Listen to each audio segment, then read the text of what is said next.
thanks. Morning, today is Tuesday, August 11th, 2026. Present with us is the road department and Bear's with us. If you want to start us off, please, sir. Good morning.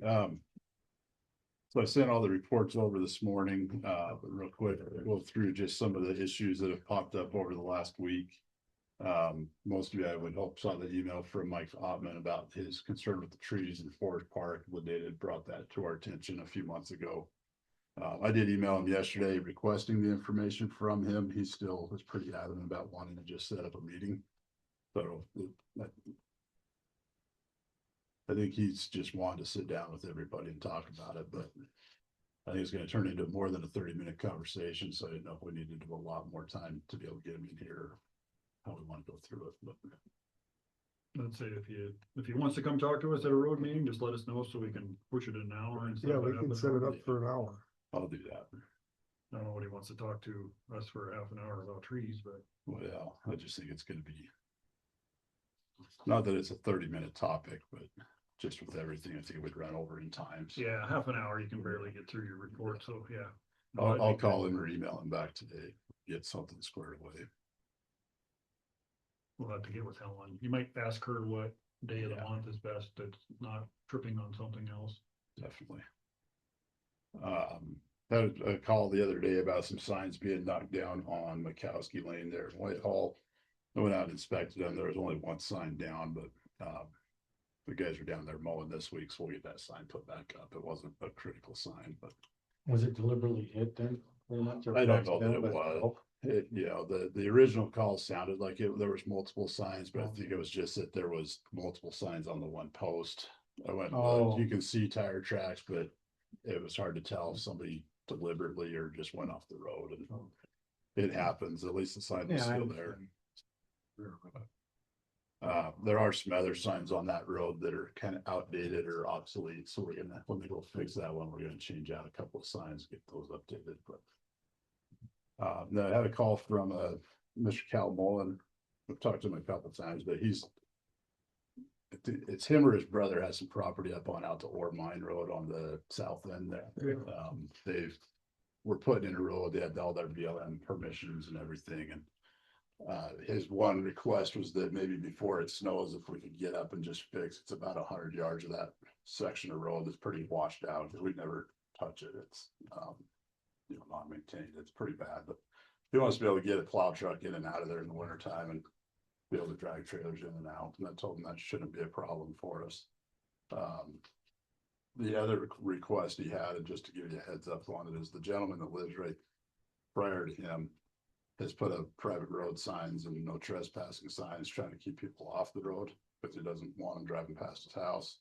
So we're going to go and pull those signs out when we go and do the work, but just so you're aware that he may call and complain. Just chat with Steve. Yeah. Because I think that's still an ongoing issue. Right. Well, not, I'm sure it may pertain, I will talk to him. The issues from that lawsuit are from the north end of that road, but I'll keep him. Just check with him just to make sure that. Just to make sure everybody's kosher with what we're doing. But, yep. Shouldn't be a problem. And the gentleman that owns the house, he knows that's a county road there. He just is trying to reduce the traffic, and which I understand, but and Mr. Mullen's not asking for anything more than just going in and making the road flat. So something you can do with a grader, or yeah, I think we can do it with the grader. We may have the dozer over later this summer if we have some time, but either one of them can do what we need to do. Well, again, so I did send you those reports this morning. Both the traffic reports are just comparisons from what the trailer showing display and not showing displays. And then I'm going to go up this afternoon and move those to a couple new locations. I've got my task report in there, as well as our citizen reports and work order updates. You won't see much for a Whitehall report or on that work order updates, just because we're doing all of them here in Boulder. And so they're just instinctively putting Boulder in. But there are jobs from Whitehall. They're kind of, those two guys, Ryan and Jim, are jumping back and forth depending on where we need them day to day. But some other items, working on some cost and ideas, or not ideas, but going off of Great West's recommendations on Ambush Ridge, getting some costs put together. Some riprap material is what they're recommending in that ditch. I also got all the addresses together there's 4 houses on that private road that the property connects or is adjacent to. If you look on Google Maps, they all have some form of a driveway, whether it's to a garage or just a 2-track to their backyard or something. So I figured it'd be worth reaching out to all 4 of them and just see what their opinion is about doing some improvements to that road so that we can reduce some of the damage coming down to Ambush Ridge before not that we're gonna not do improvements, but just help mitigate those effects from their private road. So I got those together. I'll get a letter put together just to send out asking for contact because I only have one of their phone numbers. Once we can establish that, we'll meet with them. There's a washout down on Milligan Canyon Road. I don't know if I'd mentioned this prior, but down on the south end of the road there's about a 9 or 10 foot culvert there where the bank of the road sloughed off, washed out from drainage. So we're gonna get down. I talked with Billy Fambro, he's got the property right there, giving us permission to get through his gate and come into the bottom side on their property to put some rock in there and reinforce that wall. And then there's some material there he said he could use for backfill as well. So we were planning on doing that Thursday. I'm not real sure what day we're gonna get down there. I gotta coordinate with Dylan what he needs for manpower this week, but we'll get down there before too long and get it done. Did send that operator job position over to HR. Kelly was good with it. Just ran over and signed it for her, so she's gonna get that posted for us. We are gonna open it up for either Boulder or Whitehall to see what we can get for applications. I've talked with Jim. He's been wanting to transfer to Boulder with the opening, but he's understanding that we kind of need him where we need him right now. And so we'll see what we can get for manpower and go from there with him. Been working with Kyle. I'm also going to be bringing in Shaylee and Jace on some plans for updating how we're doing things in central shop as far as who's handling what responsibilities that we've talked before. Working, who's doing work orders, parts processing, claims, all that stuff. So I think we planned on having a meeting this afternoon to go over that stuff. Again, be moving those signs. I'm going to move that one over to Jefferson Street that was requested. Probably get the downhill, so the traffic coming into town first, just after the corner to I guess it'd be the east of the fire hall. There is where I think it'd be best. Yeah, where they suited there. I do want to do a week or two or a couple weeks there and then switch to the other side of the road and then going up the hill, and then I'll probably move it over to Spring Street after that. I know I was up there the other day and apparently I didn't come off the freeway into town fast enough because some kid cut up Spring Street to get ahead of me, and he had been doing 50 miles an hour on Spring Street. And I've seen it more than once with people cutting through there pretty quick. So if we can kind of narrow down times and days of the week, we can relay that message or that info to the sheriff and see if they've got somebody in the area, Does Jefferson turn to 25 there somewhere, or is it 35? Coming down, it turns to 25 right about Jefferson Heights. Okay. Yeah, just before the dump, I think. I was just up there the other day and checked on it. We do have a reduced speed ahead and 2 25-mile-an-hour signs coming into town right there. So it's not that they don't know. Right. We'll definitely get that one there. And then it just out of curiosity, if anybody had a request for another location. If not, we do have some spots, but I didn't know if there was any complaints we were getting that we needed to address quickly. Right in front of the sheriff's house. I'm not sure where that's at. I know the general area, but Oh, you'll catch him on the Jefferson Street. yeah, I yelled at him one day when we were up there working. He was on his way to a wreck. Yeah, so we'll get those both moved today. And then I just left on as a reminder that I got a board meeting with Mackers tomorrow in Lewistown. Thursday, we have that meeting with the Cataract Flat DOT folks. We're gonna be meeting at our office at 9 o'clock, go over the agenda and information, then we'll travel up to the site and do a site inspection. That's Thursday, right? That's Thursday. Yep. I was gonna see if either of these guys could fill in for me. My siblings are coming over to help me with my dad's house on Thursday. Yep. I could skip out, but I'd rather if somebody else could do it, or if you don't need a commissioner there. I don't know if either of you guys are available Thursday morning or. I can see if I am, I'd have to look. I'd imagine this is gonna be a few hours, just because it is gonna be a meeting there for a while, and then we're gonna carpool up to the Site. site and do Yeah. a site visit, so I'd imagine it'd be a few hours. Like a meeting. If not, I'm sure me and Carl can handle most of it, and if there's questions we can't answer, we'll just take notes and relay that information, so. All right. But it does look so, I'd say fairly self-explanatory. I think they just want to go over what the Yeah, and I think- issue is, what the repair ideas are, and a timeline. I think originally they even asked if a commissioner wanted to be involved in the whole conversation, and I volunteered to do it, so I don't think they really probably. I have need a not, I commissioner talked there. to DOT about it. Oh, it's been a while now, but So if you can make it great, great. If not, we'll I'll just see get what an I can do. update from Bear after the deal. Yeah, well, you can do that. And then again, Tuesday, I'll be traveling out to Harlow Town for that demo and training on the road stabilization with Wirgin and Permazyme and the concrete base. See how that stuff all works out, see if we can get a screaming deal on renting one of those mills. Where's Harlow Town out at? It's about 2.5 hours east of here, east of White Sulphur Springs. Oh, okay, That's where I was this weekend, so I get to go back. nice. But should be a good experience. Wheeling Town. Yeah, What's that? Wheeling? Yeah. Yeah, their road supervisor was last year's Macker's president, Travis Okay. Schuchard, and he does a lot of, he's very creative in trying to find new ways to do this stuff, so he's one that a lot of us look to for ideas. And they have some roads done with that same treatment that we're gonna try, or? Well, that's what they're doing. That's what this, They're trying. yeah, so the plan for this training and demo is, it's started with a conversation with the gal from, I'm pretty sure it's South Dakota, that does a lot of work with roads out there. And they have used Permazyme in the past, but she does a lot of work with Wirgin, who is the manufacturer of the large mill. But they've started using a concrete additive now that is supposedly quite a bit better and more affordable.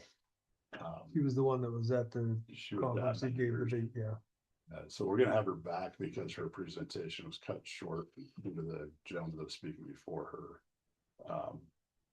So the plan, they're gonna do a mile of road with the mill using the concrete additive, a mile of road with the mill using the Permazyme, and then a mile of the road using a greater application of the Permazyme, so they can have a 3-mile stretch to do side-by-side comparison testing. So we'll have same traffic, same weather, same material, no variables other than the product application style. So it'll be a good test for us to see, what is the better way to go for future use. How long does it take to set up? Are you gonna be able to see the fruits of the labor that day, or are you? No, I think you're not gonna see it till you get some traffic on it for a few weeks. But I would imagine going into winter, they'd have a pretty good idea of the initial product, but then next summer is really where it's gonna tell, how's it holding up through a winter and everything else. Yeah. Even with some of these other products, Beaver County, we just did that one and it's holding up really well, but is it gonna stay? That's the issue with mag chloride, is it just doesn't stay more than a few months. So if we can get a product in the ground that is similar in cost to what mag chloride is, but get anywhere from 2 to 10 years of road stabilization out of it, we're looking at a huge cost savings. So. Yeah. Have any of the counties been using that, Permazyme? Because there's a lot of counties that are using it for the first time this year. For the first time? Nobody's been using it for There's years. Broadwater did for quite a bit. They've had mixed results. Base material differences have changed some of that. Traffic impacts, application variables. There were a lot of different variables. Yeah, In it. I suppose. Some of it he says was fantastic. A lot of them they've chip sealed over the top within a couple of years, so it was really good. They did have a couple of them that fell apart, but they think it was more an application issue. But that product's been around for about 30 years, so it's definitely an established, trustworthy product. Sure. But there's a lot of counties that are just like us, kind of getting into what's the next step above mag. So that's why there's a lot of counties that are trying it for the first time this year.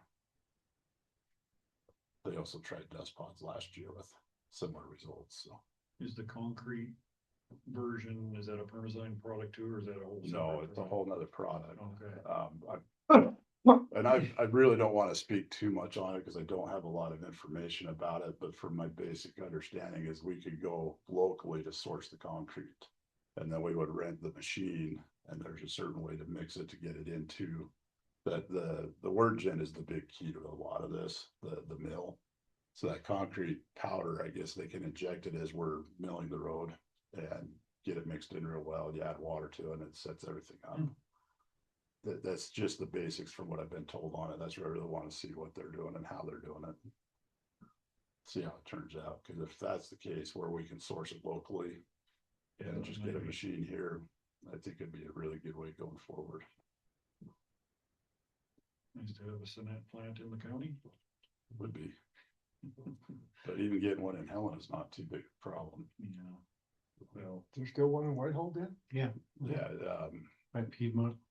Smith running that one, yeah, I think so. well, the product that you're probably using is the powder stuff you can get right from Ashbro. I mean, if it's that. Maybe. It could be, yeah.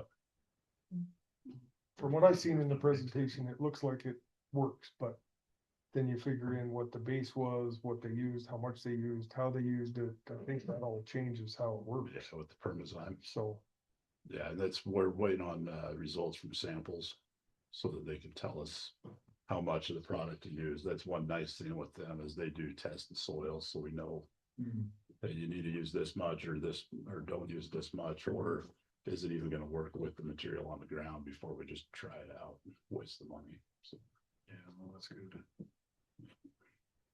It took Corbin Road to get us a little wiser on these products. yeah, I'll stand behind the product on Corbin Road. Yeah. I think it was that initial process we had issues with, and just the execution of the project is what we had issues with. And I think the wet spring and summer, I mean, it never stopped raining all year, remember? Yeah, You know, if it would have had a couple weeks of sunshine to dry it out, I think it would have been a different deal. But it was just a sloppy mess all summer. yeah, we do have a little bit of that. What is it? Probably about a quarter of a pallet left of dust pods that I got a couple sections. I think I might try just blading it into this fall as we're doing our fall blading season, just to try and stabilize a couple areas. But I'm not going to hold my breath too much because everything we bladed in last or 2 years ago just didn't hold together. Didn't work very good. But we might as well use it since we have it, try it, and if we can get a season out of it, it's better than nothing. Put on a little heavier or something so it can mix in better or something, yeah. Well, we saw some stuff when I was down with Beaverhead about the way they were doing the Permazyme with the blade.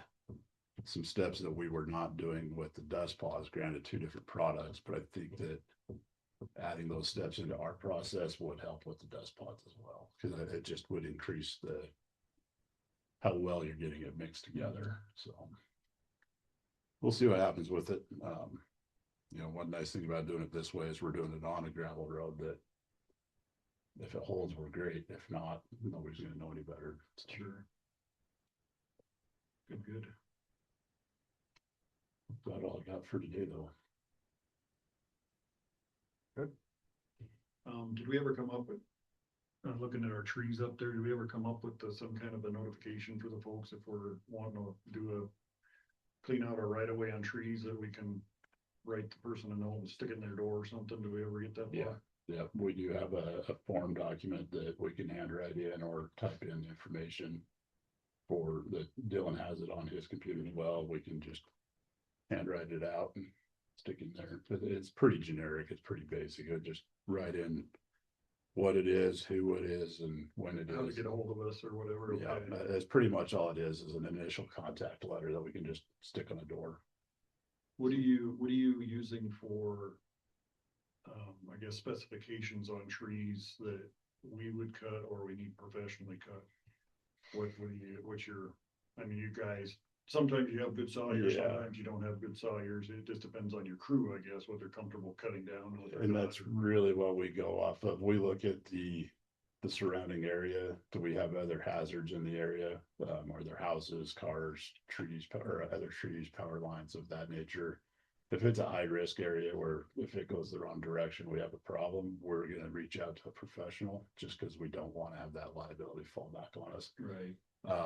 If it's out in the middle of nowhere, we can drop pretty much any tree as long as it's, I don't know if I'm gonna go try and drop a 200-300 foot ponderosa, but Right. you know, as long as it's within the range of our saw, we're pretty confident in doing trees as long as there's no hazards. What about this guy? What do you think? It's the Oddman guy. Is that gonna be something we're gonna have to hire out or? I would have to go and see the exact trees that are the issue. I know you and Dylan have looked at them. I'm gonna say you probably wanna hire them out. Yeah. I'm pretty sure they are, because they're all ponderosas, if I remember right. And they're They pretty could big be- trees. And they can be rotted. That's the one big thing with ponderosas and cottonwoods is you have a lot of rot. And that's when accidents happen. They break when you're cutting them Yeah. out. Okay, yeah, just.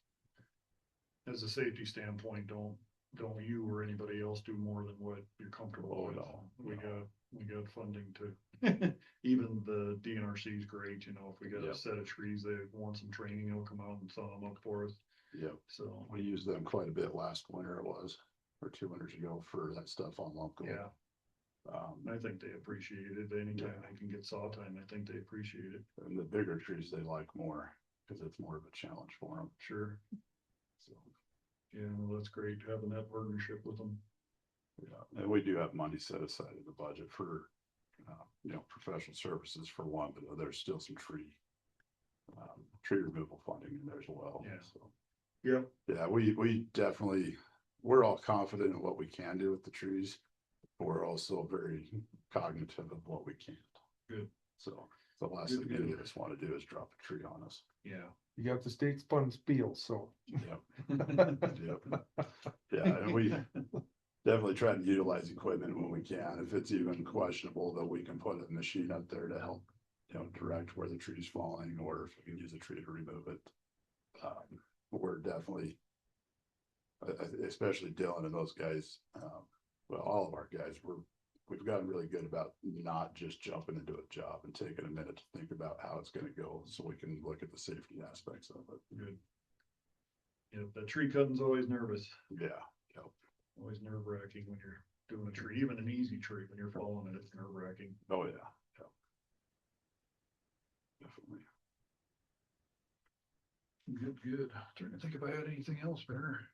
Get my handy little list here. The guy that was asking about Blue Sky Heights and Forest Park chip seal, did you guys get a chance to look at that at all, or kind of give me an idea if it might be in the next 5 years, or how it's looking? I haven't been up there yet, but when we Okay. get that signed today, I'll be in that area, so. Okay, yeah, take a look at that, maybe drive up Blue Sky and Forest Park. The guy was just wondering what kind of a cycle we're on there, and I mean, if it's in great shape, I'll just tell him, we'll keep an eye on it, I don't know. Yeah. Would he get a hold of that same person that you gave me the number for Kelly as far as road maintenance on the Hab Lane part of it, same number for chip sealing? Hab Yeah, Lane? that 594-9600 is just the direct main office line for Butte. Okay, And then they can direct them to either construction, maintenance, highway, whatever department that's. does Butte handle the maintenance like up at Hab Lane area, or is there? Well, so that's the Butte District Office, and they cover everything from Lima, Dell, Divide. Oh, big area. Yeah, all the way up to, you know, Helena, Mac Pass, Deer Lodge, Okay, Anaconda, Boulder. It's all the sections in that district. I think he used to be Gino, but he may have retired, huh? Gino was the construction guy. I believe he's still there, but Is he's he? over construction. Okay, So, yeah, he wouldn't handle the maintenance. He would probably be involved, could be involved in the chip seal. That one is kind of a coin toss on whether it's a maintenance or construction project. Vicenti's probably the other guy. I think he's the guy. Vicente? Vicente, Yep, Gino is like underneath, you know. I'm gonna be dealing with him shortly with that restoration stuff. oh, He's okay. moved up. Yeah. Yeah. Yeah, I think he's the construction bureau chief or something. for the Yeah, district. something like that. Yeah. But yeah, if they just call any MDT issue in this area in our county, if they call that main number, then they can direct them to who it is. Okay. Sounds good. Okay, I have nothing, you, Commissioner Little. Nope. All right, thank you, sir. No problem. Thank you, gentlemen.